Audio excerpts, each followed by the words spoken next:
아들 내외 때문에 속상해 죽겠습니다. 경포대 앞 바다가 보이는 아파트 32평에서 아들 가족과 함께 산 지 2년이 됐어요. 남편을 5년 전에 먼저 보내고 혼자 살다가 아들 민수가 엄마, 우리랑 같이 사시죠. 혼자 계시면 외로우시잖아요. 라고 해서 저희 집에서 함께 살게 되었어요.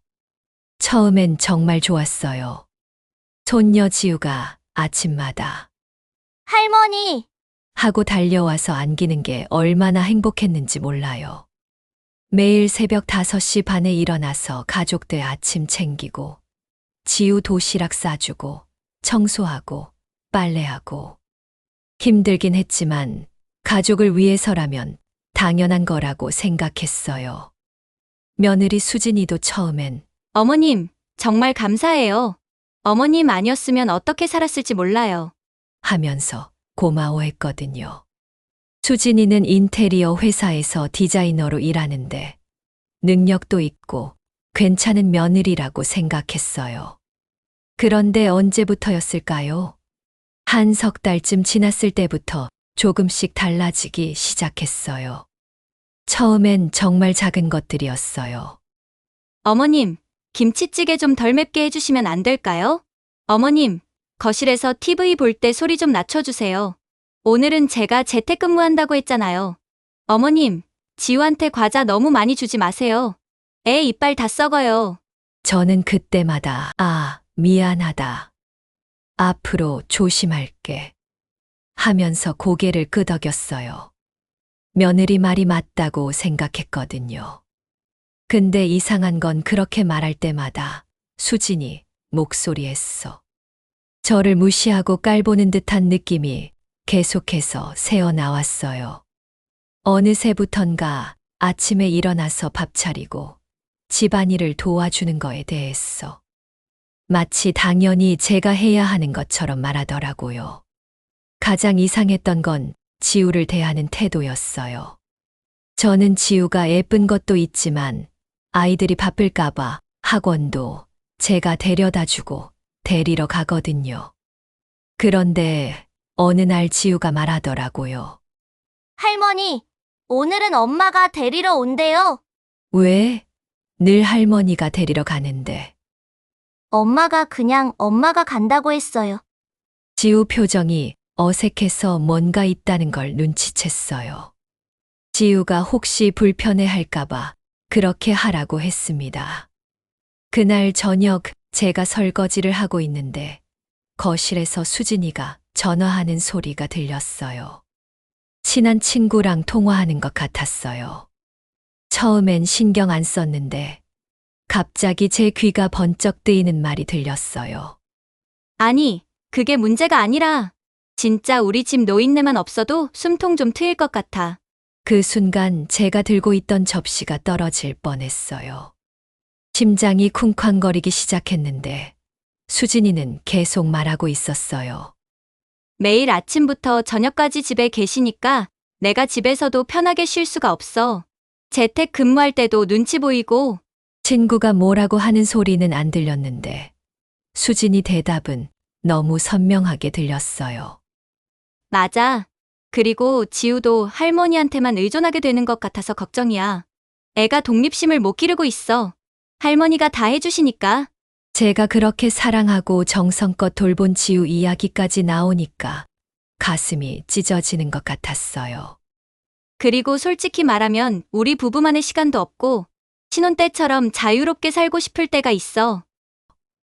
민수랑 수진이가 자기들 신혼 기분을 못 내게 방해하는 게 바로 저라는 거였어요. 진짜 언제까지 이렇게 살아야 할지 모르겠어.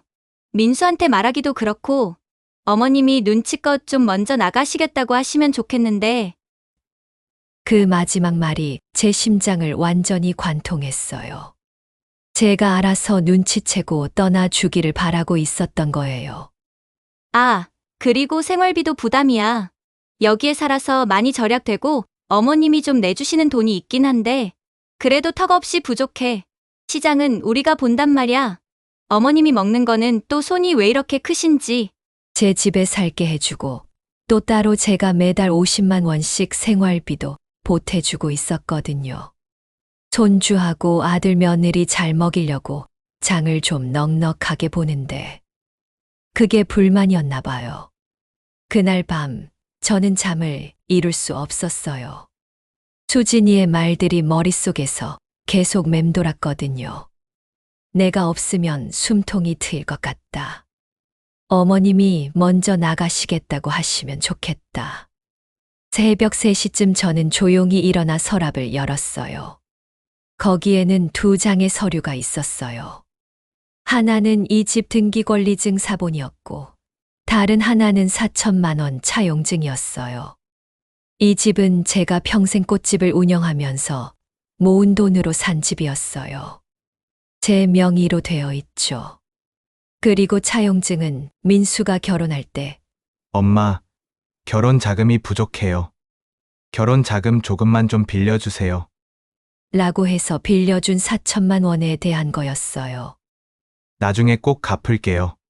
라고 하면서 차용증까지 써줬거든요.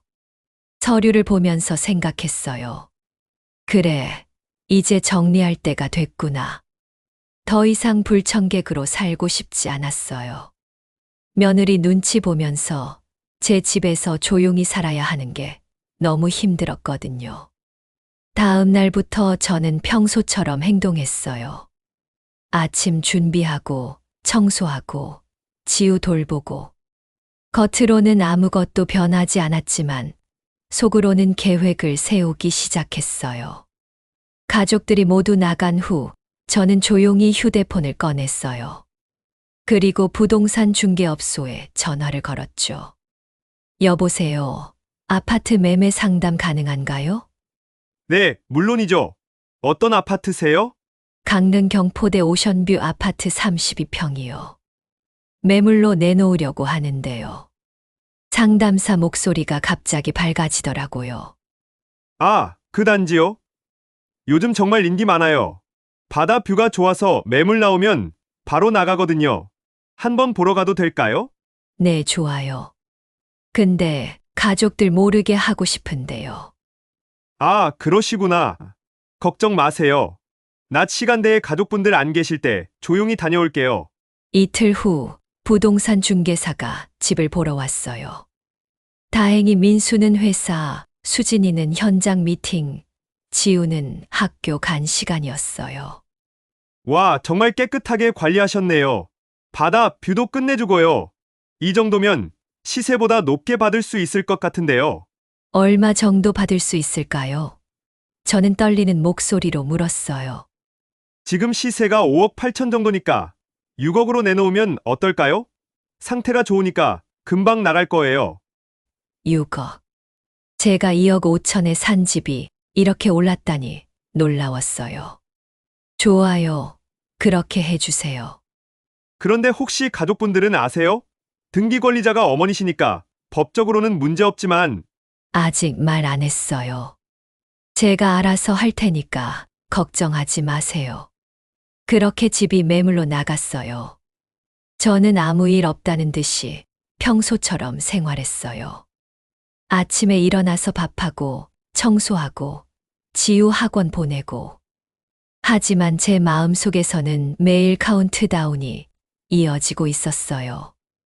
일주일쯤 지났을 때 부동산에서 연락이 왔어요. 어머님, 벌써 관심 보이는 분이 계세요. 30대 부부인데 아이 둘 키우는 가족이래요. 내일 집 보러 오신다는데 괜찮으세요? 좋아요. 몇 시예요? 오후 2시 정도요. 가족분들 안 계실 때 맞춰서요. 다음 날 오후 2시 젊은 부부가 왔어요. 남편은 IT 회사 다니고 아내는 간호사라고 했어요. 초등학생 아들 둘을 키우고 있다고 하더라고요. 와, 정말 좋은 집이네요. 애들이 바다 보면 너무 좋아할 것 같아요. 아내가 눈을 반짝이며 말했어요. 여기서 저희 아들들 키우고 싶어요. 정말 따뜻한 느낌이 나요. 남편도 만족스러운 표정이었어요. 제 가슴이 아팠어요. 이 집에서 지우와 함께 보낸 시간들이 떠올랐거든요. 지우가 거실에서 뛰어놀던 모습, 베란다에서 바다 구경하던 모습들이요. 구매 의사 있으시면 바로 계약 진행해도 돼요. 제가 말했어요. 네. 저희 정말 마음에 들어요. 계약하고 싶어요. 그렇게 쉽게 집이 팔렸어요. 계약금은 일주일 후, 잔금은 한 달 후로 정해졌고요. 계약서에 도장을 찍으면서 손이 떨렸어요. 이제 정말 돌아갈 수 없는 다리를 건너는구나. 부동산 중개사가 말했어요. 어머님, 이제 가족분들께 말씀하셔야죠? 네, 오늘 저녁에 말할게요.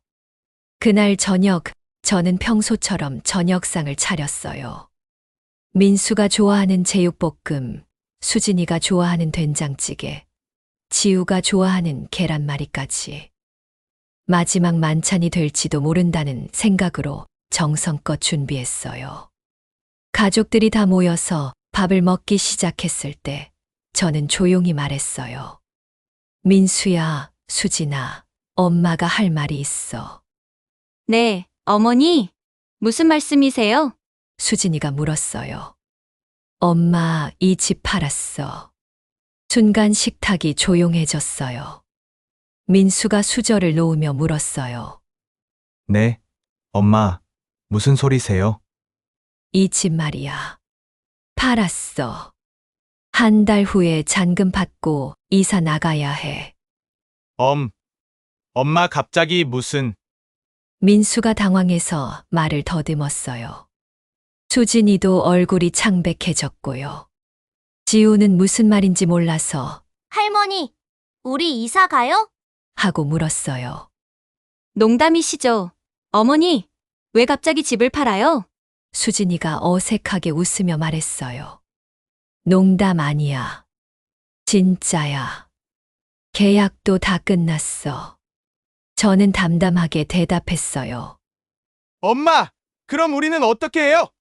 갑자기 이런 식으로 하시면. 민수가 목소리를 높였어요. 너희 일은 너희가 알아서 해. 나는 내 집 판 거야. 어머니의 집이긴 하지만 저희도 여기서 살고 있잖아요. 미리 상의를 해주셨으면. 수진이가 말했어요. 저는 웃음이 나왔어요.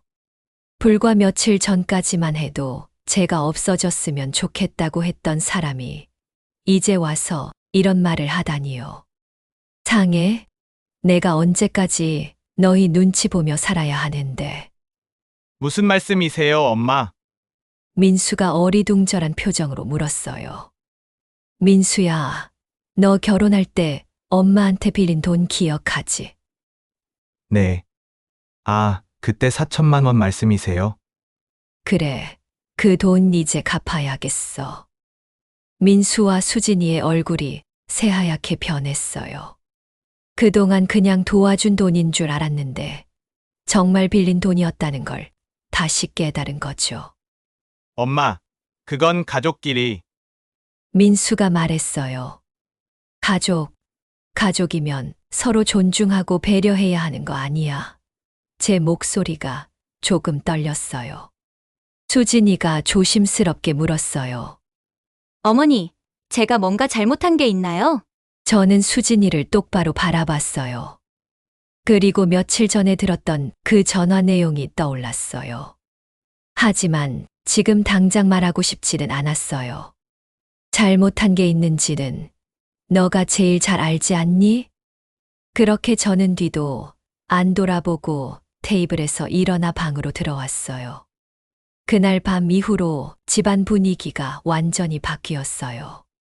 민수는 계속 저를 설득하려고 했고, 수진이는 갑자기 너무 친절하게 굴기 시작했어요.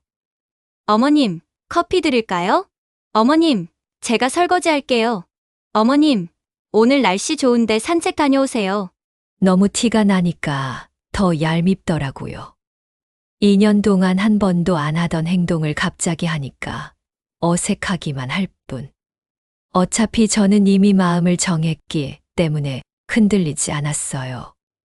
며칠 후 저녁, 민수가 조심스럽게 말을 꺼냈어요. 엄마, 다시 한 번만 생각해 주세요. 저희가 뭘 잘못했는지 말씀해 주시면 고칠 수 있어요. 고칠 수 있다고. 저는 민수를 바라봤어요. 민수야, 너희 아내가 친구한테 전화하면서 뭐라고 했는지 아니? 민수가 어리둥절한 표정을 지었어요. 무슨 말씀이세요? 이 집에 저 노친내만 없어도 숨통이 트일 것 같다고 했어. 어머님이 좀 알아서 먼저 나갔으면 좋겠다고도 했고. 순간 거실이 조용해졌어요. 수진이의 얼굴이 새하얗게 변했어요. 제가 그 전화를 듣고 있었다는 걸 그제야 깨달은 거죠. 어머님. 그건 굳이 변명할 거 없다. 네 진심을 들었어. 그래서 결정한 거야. 민수가 수진이를 돌아보며 차가운 눈빛으로 물었어요. 똑바로 얘기해. 너 정말 엄마한테 그렇게 얘기했어? 수진이는 고개를 숙이고 아무 말도 하지 못했어요. 민수야, 수진이가 나를 얼마나 부담스러워하는지 너는 몰랐구나. 친구한테 전화해서 내가 알아서 나갔으면 좋겠다고 하더라. 그래서 나가는 거다. 민수가 수진이를 보는 눈빛이 또 한 번 달라졌어요. 이번에는 분노가 차 있었어요. 똑바로 대답해. 엄마 말이 사실이야? 응. 미안해, 여보. 죄송해요, 어머님. 제가 그때 스트레스를 너무 많이 받아서 수진이가 울먹이기 시작했어요. 스트레스 받아서 하는 말이 진심이야. 평소에야 숨기고 있는 게 가능하니까. 제가 담담하게 말했어요. 어머님, 정말 죄송해요. 제가 정말 잘못 생각했어요. 다시 한 번만 기회를 주세요. 수진이가 제 앞에서 고개를 숙였어요. 기회는 이미 2년 동안 충분히 줬잖니. 나는 매일 아침 5시 반에 일어나서 너희를 위해 밥을 했고, 지우도 쉴 새 없이 돌봤고, 행여 퇴근하고 피곤할까봐 청소도 해놓고, 그동안 너희는 나를 어떻게 대했는데, 제 목소리가 점점 커졌어요. TV 소리 줄이라, 음식 냄새 조심하라, 지우한테 과자 주지 마라. 매일매일 내가 눈치를 봐야 했어. 내 집인데 말이야. 그 말을 하고 나니까 가슴이 뻥 뚫리는 것 같았어요. 2년 동안 참았던 게 한꺼번에 터져 나왔거든요. 민수가 머리를 감싸주며 말했어요. 엄마, 죄송해요. 저희가 잘한 게 없는 것 같네요. 잘한 게 없는 게 아니고 나에게 너무 못했어. 너희는 나를 가족이 아니라 가사도우미처럼 대했어. 당연하게 생각했고 고마워할 줄도 몰랐지. 수진이가 눈물을 흘리며 말했어요. 어머님, 정말 죄송해요. 앞으로 정말 잘할게요. 제발 집 팔지 마시고 저희랑 계속 같이 살아요. 지우하고 저희는 어디로 가라고요. 안 돼. 이미 결정된 일이야. 그리고 수진아, 너도 이제 진짜 엄마가 되어야 해. 나한테 의지하려고 하지 말고. 다음 날부터 수진이는 더욱 극성스럽게 저한테 잘해줬어요.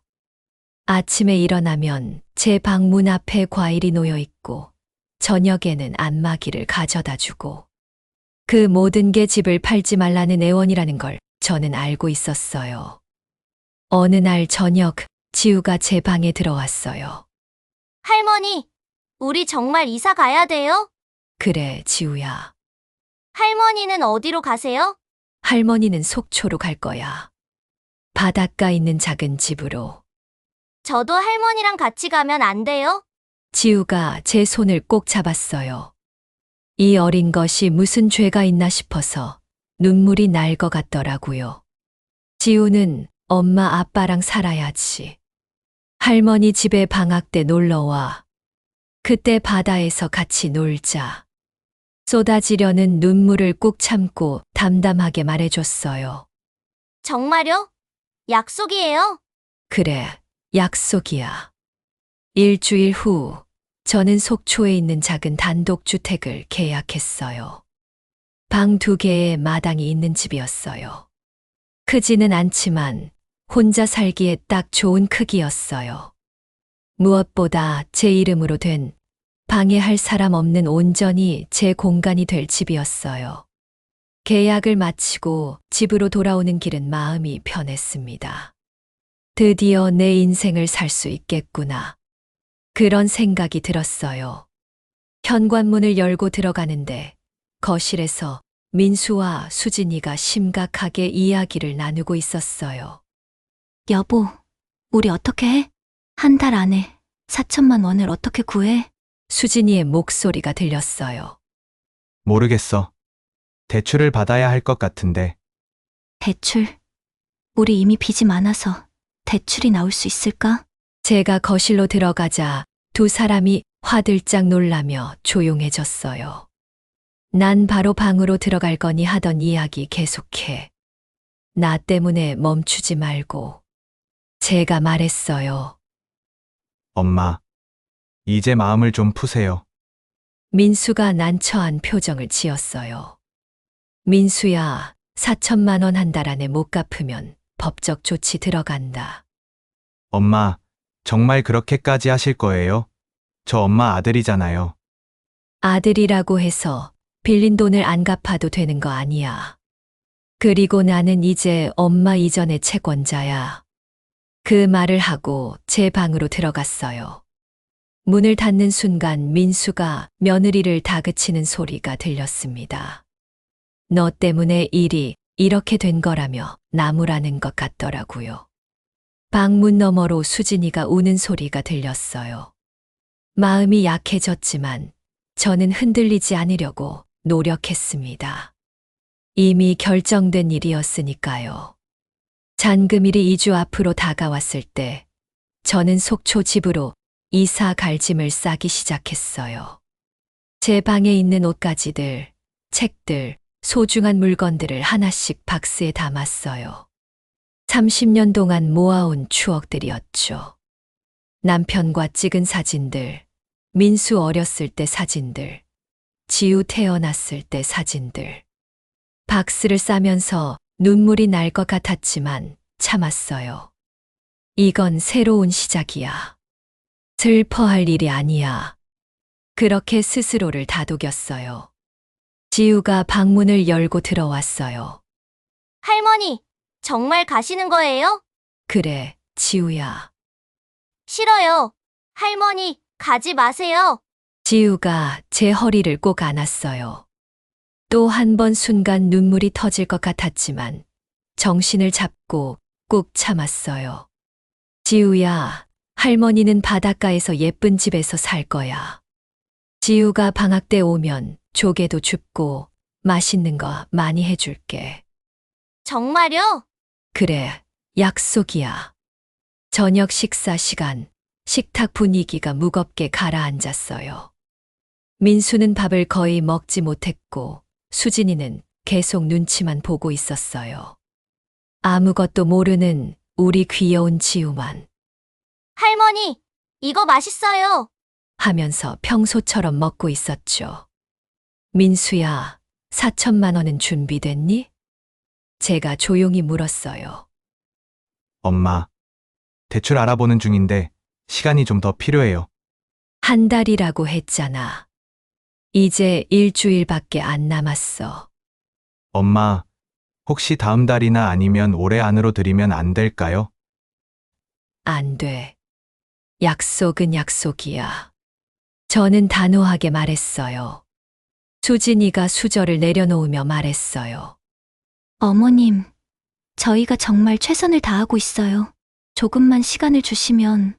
수진아, 2년 동안 너희는 내게 시간을 줬니? 배려를 해줬니? 그 말에 수진이는 아무 대답도 하지 못했어요. 식사를 마치고 저는 다시 짐을 쌌어요. 이제 거의 다 됐어요. 큰 박스 5개, 작은 박스 3개. 이게 제 65년 인생의 짐이었어요. 다음 날 아침, 제가 부엌에서 마지막으로 아침을 준비하고 있을 때 수진이가 먼저 일어나서 나왔어요. 어머님, 제가 할게요. 괜찮아.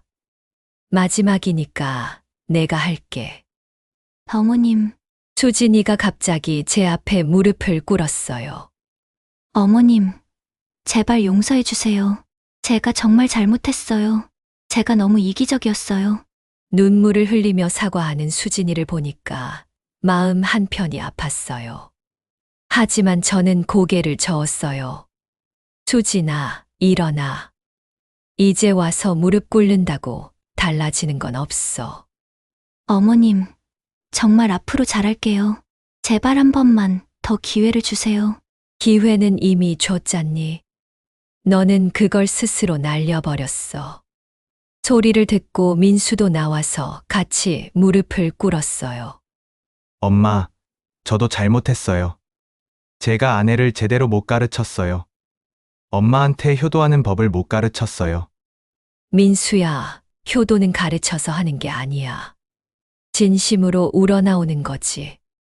그날 저녁, 저는 변호사 사무실을 방문했어요. 미리 예약을 해둔 상태였어요. 박정희님 오시느라 수고하셨습니다. 차용증 가지고 왔어요. 내용 증명 보내주세요. 변호사가 차용증을 살펴봤어요. 4천만 원이고 본인 서명도 확인되네요.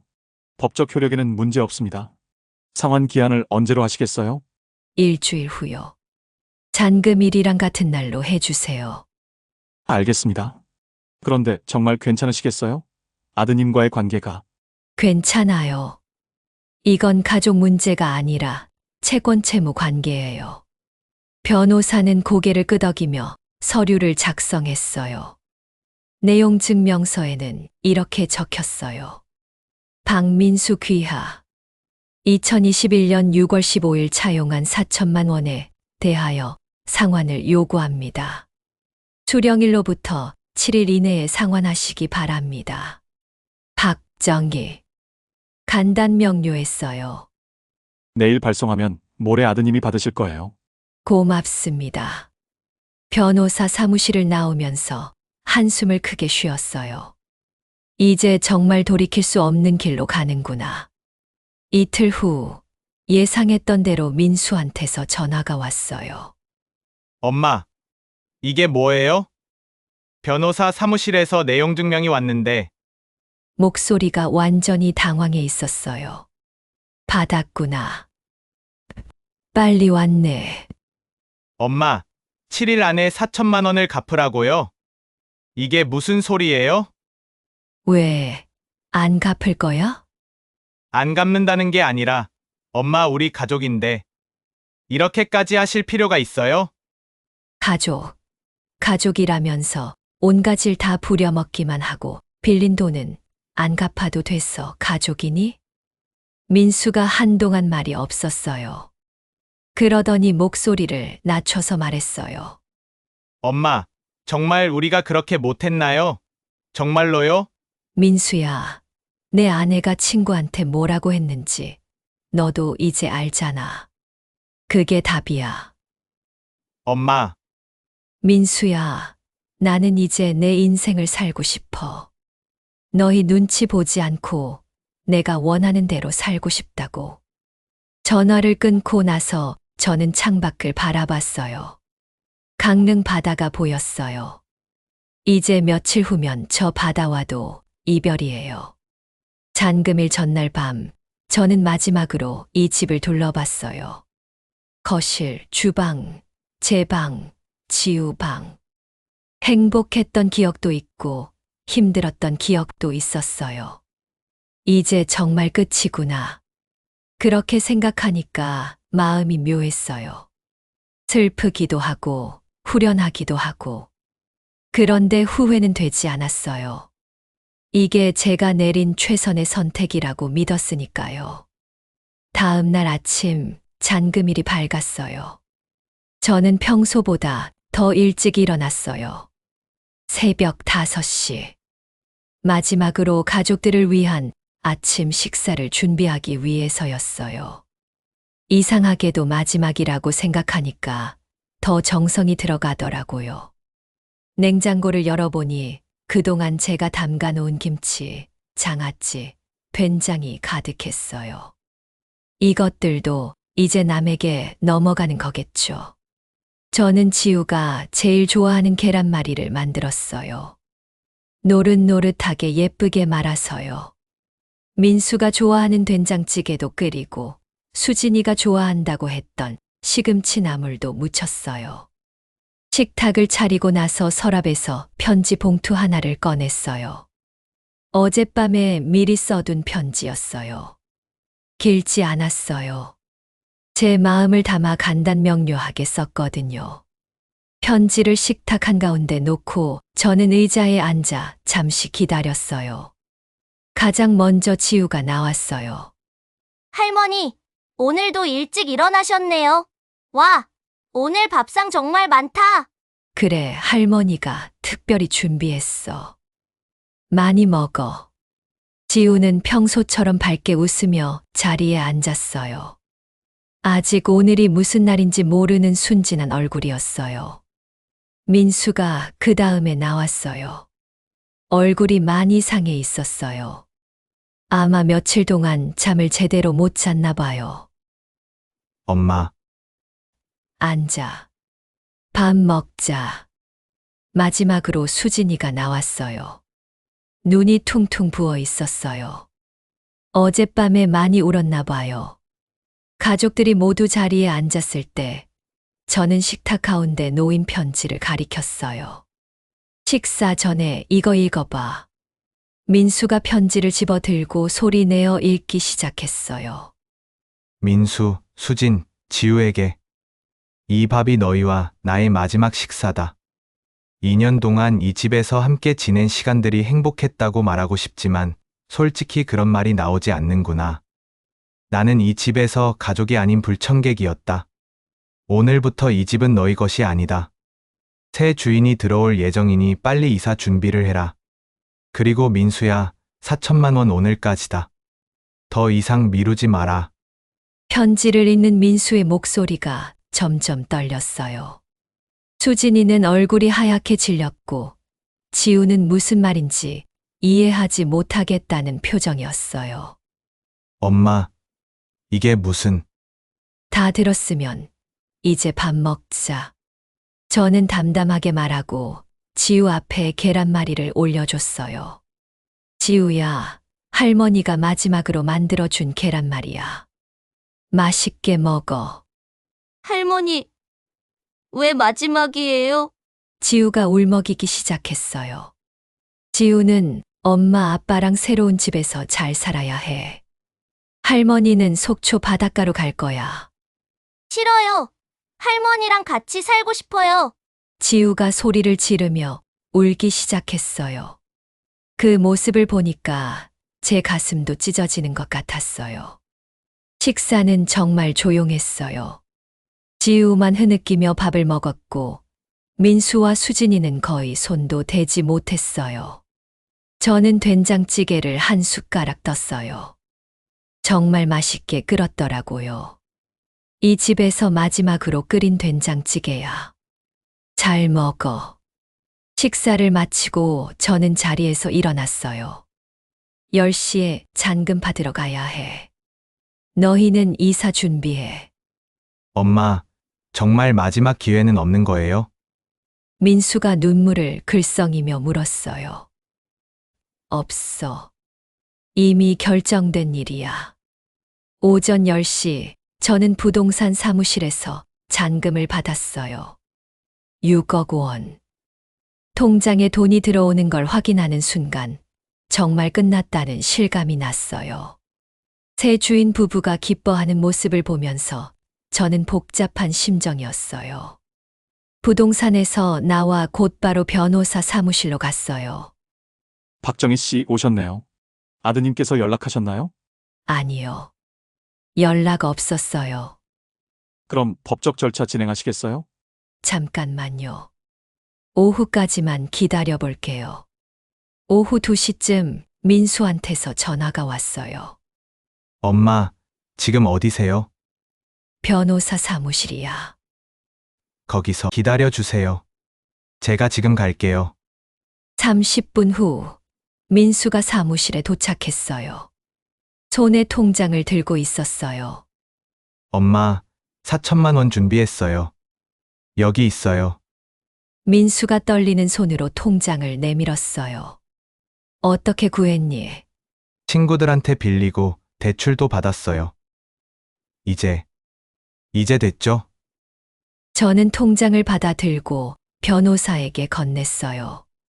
확인 부탁드려요. 금액이 확인됐어요. 정확히 4천만 원이었어요. 그래, 민수야. 수고했다. 그리고 고맙다 빌린 돈 갚아줘서. 엄마, 이제 우리 채권 채무 관계는 정리됐어. 더 이상 너희한테 빚진 것도 너희가 나한테 빚진 것도 없어. 민수가 무릎을 꿇었어요. 엄마, 제발 다시 생각해 주세요. 저희 정말 앞으로 잘할게요. 민수야, 일어나. 이제 와서 무릎 꿇는다고 달라지는 건 없어. 엄마! 민수야, 나는 이제 내 인생을 살고 싶어. 65년을 살았는데 단 한 번도 나를 위해 산 적이 없었어. 이제는 나를 위해 살고 싶다. 변호사 사무실을 나와 속초로 가는 버스를 탔어요. 창밖을 바라보며 생각했어요. 정말 잘한 선택일까? 하지만 후회는 없었어요. 이제 시작이니까요.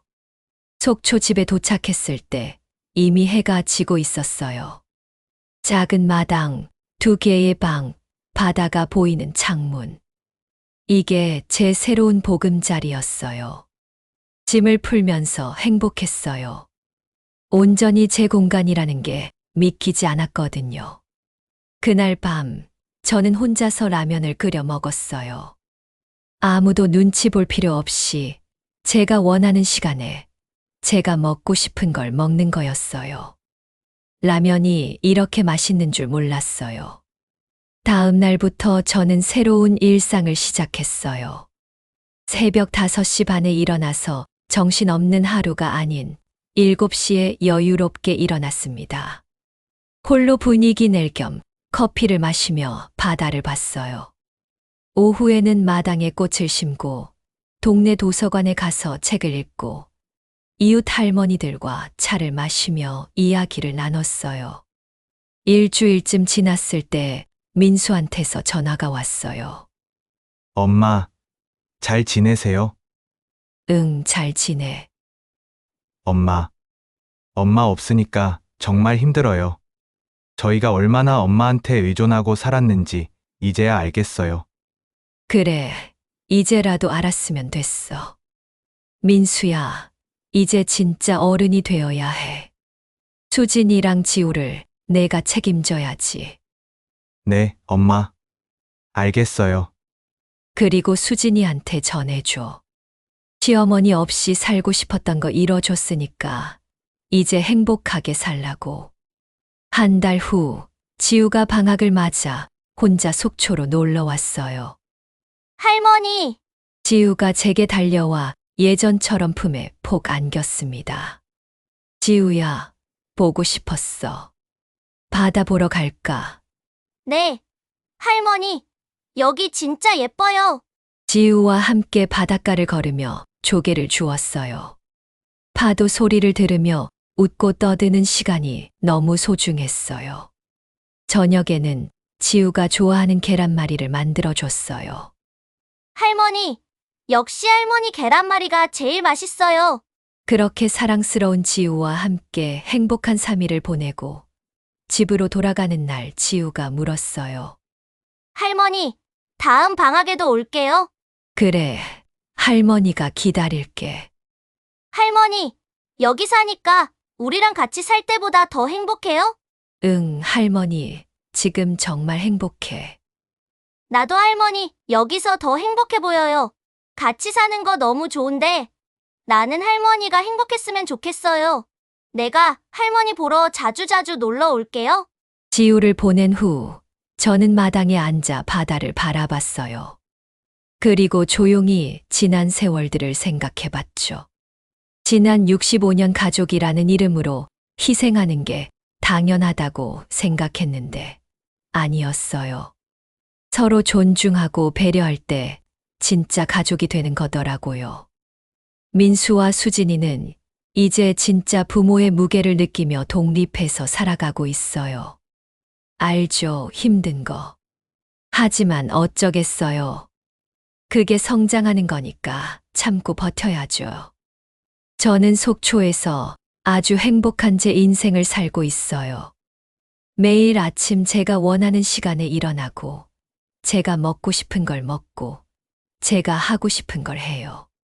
그래도 아들 내외에게 너무한 복수라고 생각하시나요? 아니에요. 이건 복수가 아니라 독립이에요. 서로를 위한 독립이었어요. 저는 그들의 짐이 되지 않는 자유를 얻었고, 그들은 진짜 어른이 되는 기회를 얻었어요. 여러분, 가족이라고 해서 무조건 참는 게 사랑이 아니에요. 때로는 거리를 두는 게 서로를 위한 최선일 수 있어요. 저는 그걸 65년 만에 깨달았지만 늦었다고 생각하지 않아요. 지금이라도 깨달을 수 있어서 다행이라고 생각해요. 지금 이 순간도 속초 바닷가 마당에서 국화를 가꾸며 살고 있어요. 지우는 방학 때마다 놀러 오고 민수와 수진이도 종종 전화해요. 고생을 좀 하더니 이제 제 행동을 이해하는 것 같아요. 어쨌든 이제는 서로 눈치 보지 않는 관계가 됐어요. 이게 진짜 가족이더라고요. 여러분도 기억하세요. 사랑한다고 해서 무조건 희생하는 게 답은 아니라는 거요. 긴 제 이야기 끝까지 들어주셔서 감사합니다. 옆집에서 들려온 또 다음 사연도 기대해 주세요. 그리고 잠깐 시간 내셔서 구독과 좋아요 부탁드립니다. 행복한 하루 보내세요.